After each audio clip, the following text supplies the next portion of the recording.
একটা অ্যাপ্লিকেশন চালাই দিবে না।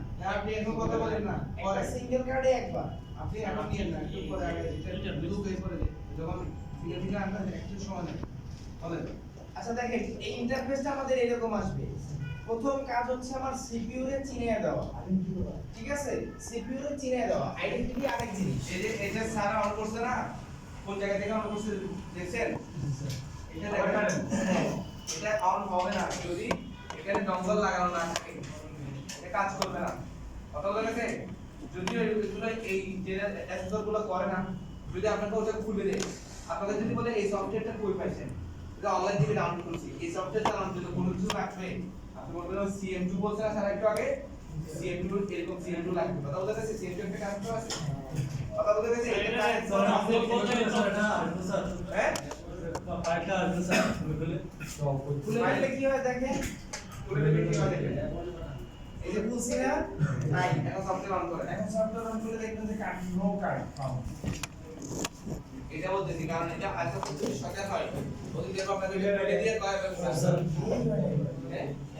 স্যার এটাকে ডঙ্গল বললে কি চলবে স্যার? এটা ডঙ্গল, এটা দেখেন এখন স্যার CM2 বললেন স্যার, এখন হচ্ছে না, হ্যাঁ CM2 বললেন না, CM2 এটার নাম।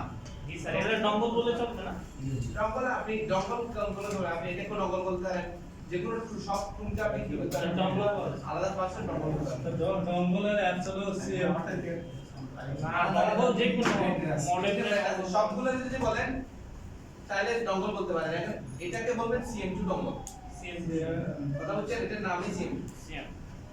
এটা বুঝতে পারছেন, এই কার্ড না থাকলে আমার অ্যাপ্লিকেশনই অন হয়ে গেছে না। যদি বারবার কাটা দিতেছে, যদি এরকম হয় আপনি মনে করবেন আপনার CM2 ভালো হবে, এটা এই ডঙ্গলটা কি হয় না, ওখানে কারেন্টটা হয় না ভালো হবে, এবার ওইটা সারা একটু করে খুলে দিয়ে আপনারা করতে পারেন। স্যার এরকম সমস্যা করে না স্যার, এটার নাম চাইনিজ মিরাকেল 2। হ্যাঁ CM চাইনিজ মিরাকেল 2 ভার্সন 2 আর কি। কথা বলে গেছে, এটা হচ্ছে মানে আপনার কি করা, ওই যে পেইড টুল, এটা রেজিস্ট্রেশন করতে হয়, সাবস্ক্রাইব করতে হয় মাসে বছর বছর। কথা বলে গেছে, প্রতি বছরের জন্য ওদেরকে টাকা দিতে হয়। এটা আবার অফলাইনে চলে, এটা একটা সুবিধা আছে, এটা কি হয় অফলাইনে চলে।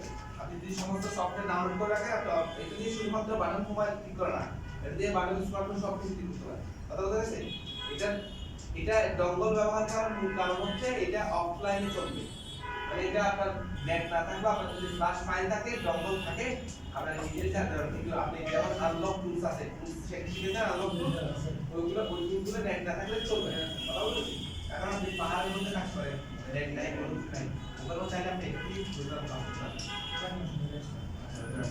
আচ্ছা দেখেন, তাইলে আমি কার্ড ছাড়া প্লে করতে পারি না, কিন্তু আমি এবার দুইবার একটা অ্যাপ্লিকেশন রান করি, এটা দুইবার চালানোর জন্য পিসিতে একবার আমি প্লে করছি, এই যে আসছে না নিচে, আমি আবার একটা প্লে দিছি, এখানে যখন দুইটা হবে একবার আসবে ড্র কার্ড নাও, এই যে স্মার্ট কার্ড ডট নাও, মানে ওই একটা শো করতেছে, তার মানে আমি ক্লোজ করে দিলে আমার একটা চালু আছে, একটা কার্ড দিয়ে একটা দিতে পারি, ঠিক আছে? এখন দেখেন আমার প্রথম কাজ হচ্ছে সিপিইউ রে চিনিয়ে দেওয়া, আমার তাইলে দেখতে হবে এই প্রথম অপশনে না সেকেন্ডে, এরপরে এই যে সিপিইউ দেখছেন না, এই বাদবাকি পোর্ট মোড স্পিড এগুলো আমার কন্ট্রোল করার দরকার নেই, আমি শুধু এখানে একটা ক্লিক করব এবং এই 65 31 4 এমবি যে সাইজটা এই সিপিইউ এর আমি চিনিয়ে দিব। 65 31 এটা সিপিইউ ভার্সন, কথা বলতে স্পেকট্রামের সিপিইউ ভার্সন। আপনার এটা এই যে আমরা মোবাইল খুলছিলাম না, মোবাইল খোলার পরে এখানে লেখা আছে যে 65 31 লেখা আছে, এখানে 65 31 লেখা আছে, আমরা এক্সচেঞ্জ করি। স্যার পরীক্ষা সময়ের সাথে এই ভার্সনই থাকে। হ্যাঁ এই সব বন্ধু এটাই দিব, এটাই থাকবে স্যার সিপিইউ ভার্সনটা কি এটাই থাকবে স্যার? হ্যাঁ আপনি সিলেক্ট করে নেবেন, এই যে একেবারে ক্লিক করবেন নিচেরটা আর আগেরটা, এটা সিলেক্ট করলে আপনার কাজ শেষ, ঠিক আছে? এরপরে কাজ হচ্ছে আপনি এখন কি সার্ভিস ম্যানুয়াল করবেন, ফোনে কি কি আইএমআই আছে এগুলো করবেন, তাহলে আপনি আইডেন্টিফাইতে ক্লিক করবেন, ঠিক আছে? আইডেন্টিফাইতে ক্লিক করে যখন ওয়েট ফর ডিভাইস আসছে আপনি বুক কি করবেন, এরপরে এইভাবে কানেক্ট করবেন, এতে শুধুমাত্র ডিভাইসের ইনফরমেশন চলে আসবে, এই যে বুটদাম, এরপরে এই যে ফোনের আইএমআই আইডেন্টিফাই কাজ হচ্ছে এতটুকু। আপনারা যদি বলে এই ডিভাইসটা আইডেন্টিফাই করে দেখেন তখন আপনি এখানে যাবেন, এছাড়া পাওয়ার কি অফ করে লাগিয়ে দিব কিছু অন করা, ব্যাটারি নাই, ব্যাটারি খোলা, দাদা তো বুঝছেন? একটা কানেক্ট করব, সর্বপ্রথম বুটকি ধরবেন, বুটকি কোনটা দেখাবেন, যে একটা কানেক্ট করার সময় আপনি জাস্ট কমান্ড দিবেন না, এটা হচ্ছে এই ফোনটার বুটকি, উপরে এভাবে ধরছি, বোর্ড করে আগে ধরছি, এরপরে জাস্ট শেষ।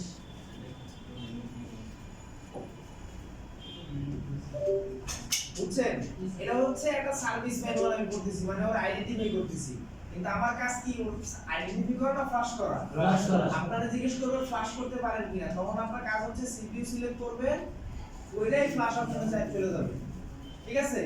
ফ্লাশ অপশনে গেলে এখানে আপনার অপশন আছে দুইটা, হয় আপনি পড়েন নাইলে আপনি লেখেন, রিড অর রাইট। ঠিক আছে? তাহলে রিডে যদি যাই, এটার মধ্যে ফাইল আছে যেটা, এটা ওখানে সেভ হবে। কারণ আমি তো ফাইল ডিলিট করে দিছি, আমার মধ্যে তো আবার সেভ করতে হবে। তাইলে আমি জাস্ট কমান্ড দিব রিড। রিড কমান্ড দেওয়ার পরে ও আবার ওয়েট ফর ডিভাইস আসবে, মানে ডিভাইস চাইতেছে। তাহলে আমি আবার বুট কি করতেছি, সেই মধ্যে মেনু কি হোল্ড করে জাস্ট আমি টেবিলটা কানেক্ট করব। আমার ডিভাইসে কানেক্ট হবে, বুটটা আসবে।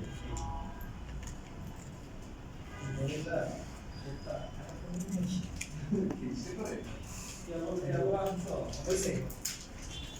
এই যে কানেক্ট হইছে না? এখন আমার সেভ চাবে, আমি কোন জায়গায় সেভ দিব? তাইলে আমি ডেস্কটপে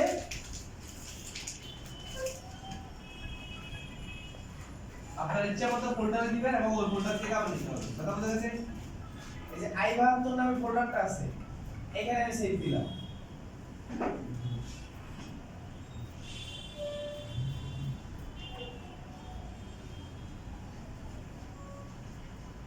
এই যে রিডিং ফ্লাশ নিচে দেখছেন, খেয়াল করবেন যে কি হইতেছে।